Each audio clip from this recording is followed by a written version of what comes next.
CNN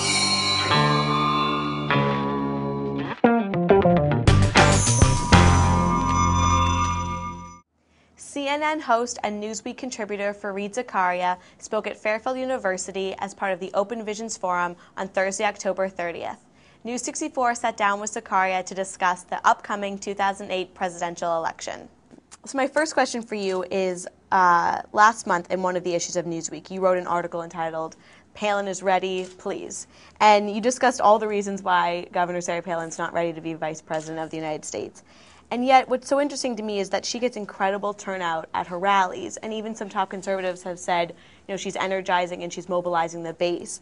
Does it worry you that people aren't recognizing that she's so blatantly inexperienced? I think people are increasingly realizing that. If you look at the latest poll numbers, Sarah Palin's disapproval ratings are now much higher than her approval ratings. Many people, I forget the latest number, is something like 60%. Thinks she's not qualified to be president, which is, after all, the principal qualification of the vice president. I think that she has an appeal with a certain part of the Republican Party, which is a large part of the Republican Party, faithful, but not a large part of America. This actually is part of the problem the Republicans have, which is that they have a kind of core party faithful who are motivated and moved by certain kind of hot-button social conservatism, religious orthodoxy, but it doesn't appeal to the rest of the country. And so what fires up those rallies, at the base is precisely what's turning off mainstream America. Right. Well, moving to the Democratic side, last night Senator Obama ran what essentially can be called a half-an-hour infomercial on himself and also about his plans if elected president. Do you think that was a smart move by the Obama campaign? Well, they have run a very good campaign over the last 2 years, very disciplined and very effective.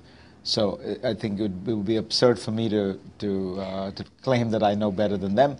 It didn't work for me. I didn't think it was particularly effective. I thought it was beautifully shot, but the long the sort of interviews with the various Americans, it struck me as not having a theme and not being focused enough on him and his background and plans and things like that.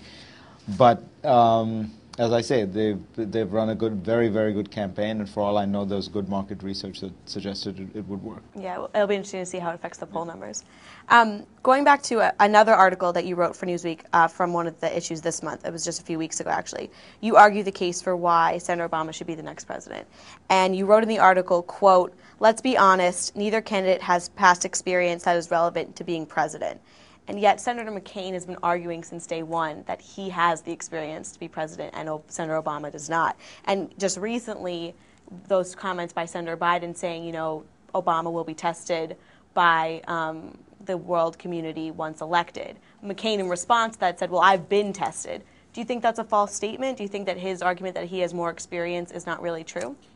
Well, I don't quite know what he means, to be honest with you. Okay, he was a fighter pilot.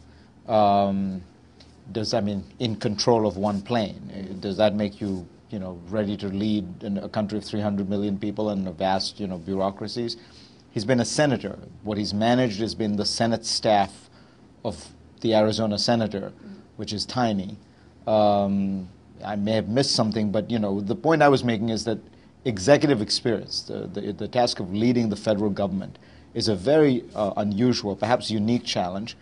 Neither of them have ever done anything like it. I mean, both of them are senators. Both of them are legislators. Before that, Obama was a community organizer. I'm not sure that has that much relevance. And McCain was a fighter pilot. I'm not sure that has much relevance. The one thing they've done that has relevance is they've run large, multi-state, multi-year, multi-million-dollar campaigns.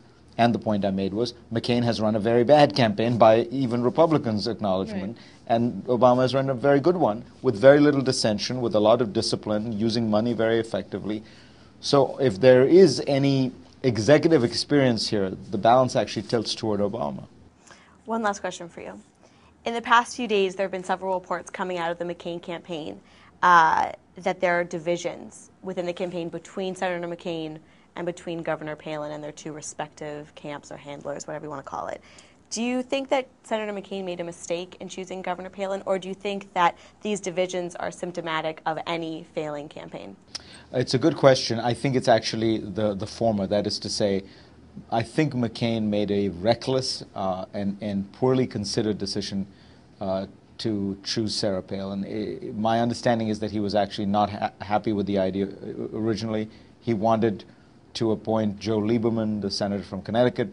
Was told that there would be 6 state delegations that would walk out of the Republican convention because Lieberman is pro-choice.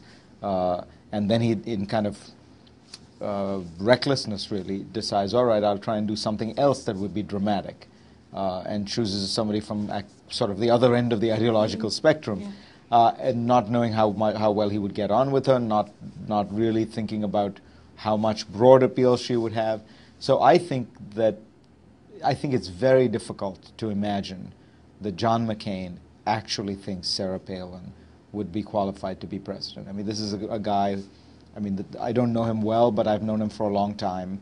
He's somebody who takes government very seriously, and he takes experience very seriously, which is one of the reasons, frankly, he's a little dismissive of Obama. Mm-hmm. The idea that he would be watching these interviews she's given, where she's frankly, mouthing gibberish about the economy and not thinking, man, what did I get myself into, is remote. I think he probably is having some buyer's remorse. Of course, he's never going to say it, but that's certainly my gut judgment. Well, I guess we'll see how it turns out in just 5 days from now. Exactly. Thank you very much for sitting down with us. Sure, pleasure. Thank you. Don't forget to vote. For more information on events at the Quick Center, visit fairfield.edu. For more information on the Ham Channel, visit youtube.com/theham channel. For News 64, I'm Augusta Mellon.